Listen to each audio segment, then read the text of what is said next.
En este problema tenemos un jugador de baloncesto que lanza un balón si consideramos la altura del jugador y de los brazos a una altura de 2,72 metros. Lanza el balón con una velocidad inicial de 8 metros partido por segundo y forma 30 grados con la horizontal. Vendría indicado por este vector, el verde. La canasta se encuentra a 5 metros medios horizontalmente sobre el suelo y la altura de la canasta es 3,05 metros. Y nos pregunta si encesta. Esa es la primera pregunta. Entonces, lo primero que hacemos es descomponer la velocidad inicial según los ejes, ya que os recuerdo que vamos a tener dos movimientos, un movimiento rectilíneo y uniforme en el eje OX y un movimiento rectilíneo uniformemente acelerado en el eje OY. La componente X de la velocidad inicial, que es esta, corresponde con el cateto contiguo de este ángulo. Así que vamos a escribir esta componente que es V0x como V0 por el coseno de 30. Esta otra componente se corresponde con el cateto opuesto, así que está relacionada con el seno. V sub 0i, que es esta, será igual a V0 por el seno de 30. Para aquella canasta se tiene que producir que la posición de la pelota para x igual a 5, es decir, las coordenadas de la pelota tienen que ser 5, 3, 0, 5. Si x es igual a 5, es decir, se encuentra aquí la posición x, la coordenada x, la y tiene que ser 3,05. Si las coordenadas de la pelota son 5, 3, 0, 5, en el instante que corresponda, habrá encestado. Y si no, no. La posición en el eje X, ya que es un MRU, viene dada por esta ecuación, donde V sub X, que es esta que hemos puesto aquí, es igual a V sub 0X, porque la velocidad en el eje X siempre va a ser constante, es la misma. Siempre será la misma ya que no hay aceleración.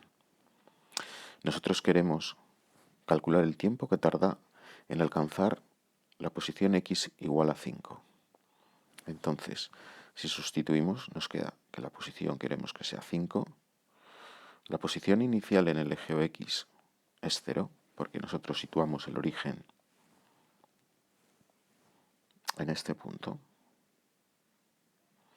Así que el x sub 0 es 0. Más v sub x, que es 8 por el coseno de 30, por el tiempo. Y de aquí podemos despejar el tiempo que tarda en llegar a esa posición x igual a 5 metros, obteniendo un valor de 0,72 segundos. Vamos a calcular la posición en y, la coordenada y, es lo mismo, para t igual a 0,72 segundos.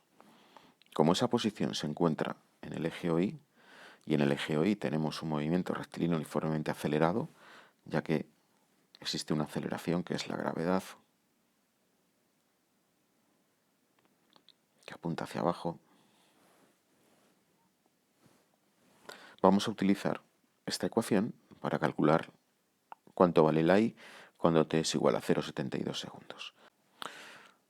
Si sustituimos 0,72, despreciando el resto de decimales que aparecía en t, obtenemos que la posición y, para cuando la x vale 5, la y va a valer 3,06 metros. Y su 0 es la posición inicial en y del balón, se encuentra aquí a 2,72 metros. Y el resto ya he comentado cuáles son sus valores. Bueno, el resultado final es 3,06 metros aproximadamente, por lo tanto, por poco, pero como la altura es 3,05, pues no va a encestar. Vamos al apartado B, a calcular la altura máxima. Antes de hacerlo, voy a recordar una serie de conceptos importantes.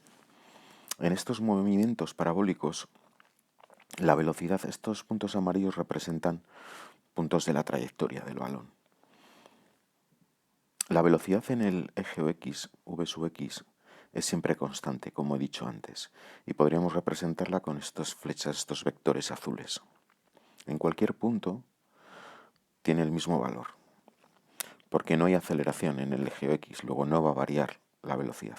Sin embargo, en el eje Y, al principio, tendrá una velocidad que va a ir disminuyendo, porque la gravedad es una aceleración que tiene sentido contrario, en este caso, a la velocidad inicial, que apunta hacia arriba. Luego va a ir disminuyendo hasta que llega al punto de altura máxima, en el que la velocidad en el eje OY es cero. Esta es la condición para la altura máxima. A continuación, el balón descenderá y por lo tanto la velocidad en el eje OY cambia ahora de sentido, va a ser hacia abajo y va a ir aumentando, porque la gravedad, como he dicho antes, pues tiene ese sentido.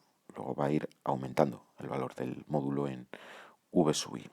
V sub i se calcula a través de esta expresión.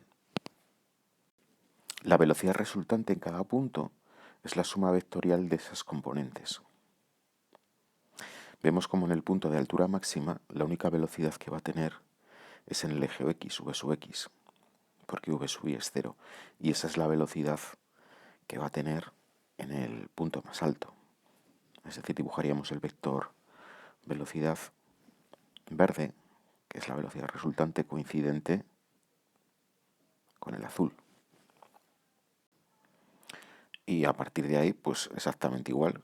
Sumamos vectorialmente las dos componentes y nos da el vector velocidad. El vector velocidad siempre va a ser tangente a la trayectoria.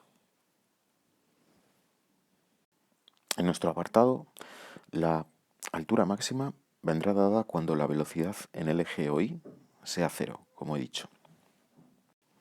Utilizando esta expresión podemos calcular el tiempo en el que ocurre eso. Queremos que la velocidad en y sea cero. La velocidad inicial en el eje OY es esta componente, menos 9,8 por el tiempo, y de aquí despejamos el tiempo. Se obtiene un valor aproximadamente con 2 decimales de 0,41 segundos. Ahora sustituimos este tiempo en esta expresión, y así podemos calcular la altura para ese instante, que es la altura máxima. Y sub 0 es 2,72. V sub 0i, V sub 0 seno de 30, t 0,41 segundos, y g pues 9,8, t al cuadrado 0,41 al cuadrado, hacemos la operación y nos sale una altura máxima de 3,54 metros. En el apartado C hay que calcular en primer lugar la posición del balón al cabo de un segundo. Es decir, para t igual a un segundo, ¿cuáles son las coordenadas del punto? ¿Cuánto vale la x y cuánto vale la y? Esta es la posición en x, esta es la posición en y. Y las dos coordenadas, x y, nos dan la posición del balón. En el eje x la posición viene dada por esta ecuación, ya que es un MRU, y en el eje y, por esta otra ecuación, porque es un movimiento rectilíneo uniformemente acelerado. Sustituimos los valores para nuestro caso. La coordenada x o posición en x nos sale 6,93 metros y la posición en y o coordenada y 1,82 metros. Esto quiere decir que el balón, vamos a suponer que no hubiese tablero y que pudiese atravesar pues ese elemento y siguiese por aquí la trayectoria. Entonces ya se encontraría una posición horizontal con respecto al origen de 6,93 metros. Y la coordenada y la altura pues sería de 1,82 metros.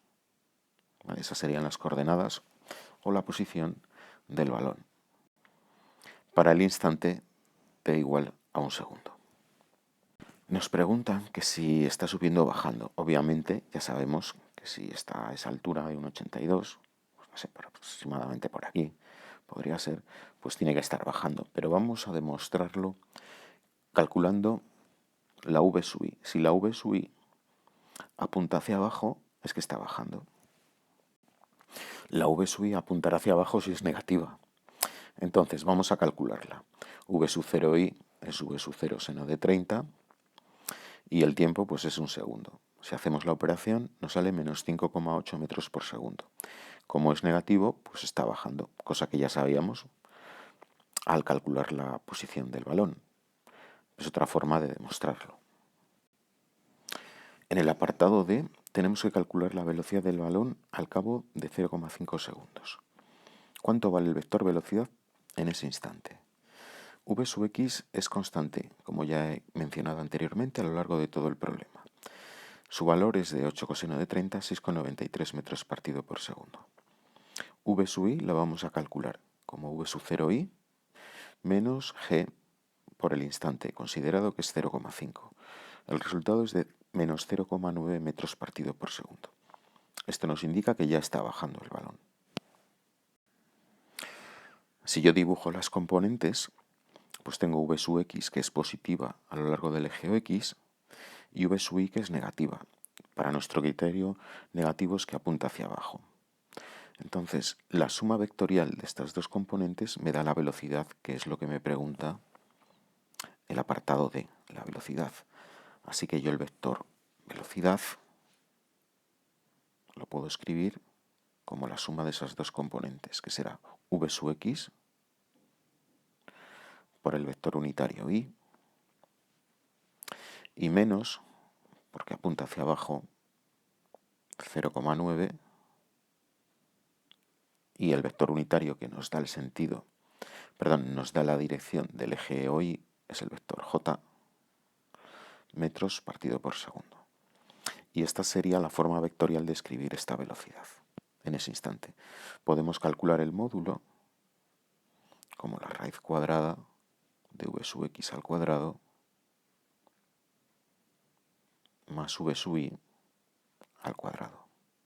Podemos poner aquí V sub i positivo porque como vamos a elevar al cuadrado y estamos trabajando con módulos, pues siempre va a ser positivo, obteniendo un módulo de la velocidad de 6,99 aproximadamente metros partido por segundo.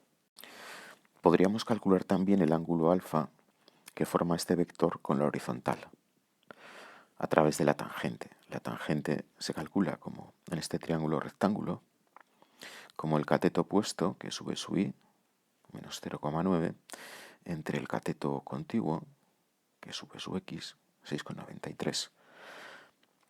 Si utilizamos la calculadora, nos sale, esta no es la tangente, este sería el ángulo ya, de menos 7,4 grados. Vamos a escribirlo bien. Alfa sería el arco tangente, que son menos 7,4 grados. Que sea negativo, pues nos indica que está por debajo del eje OX.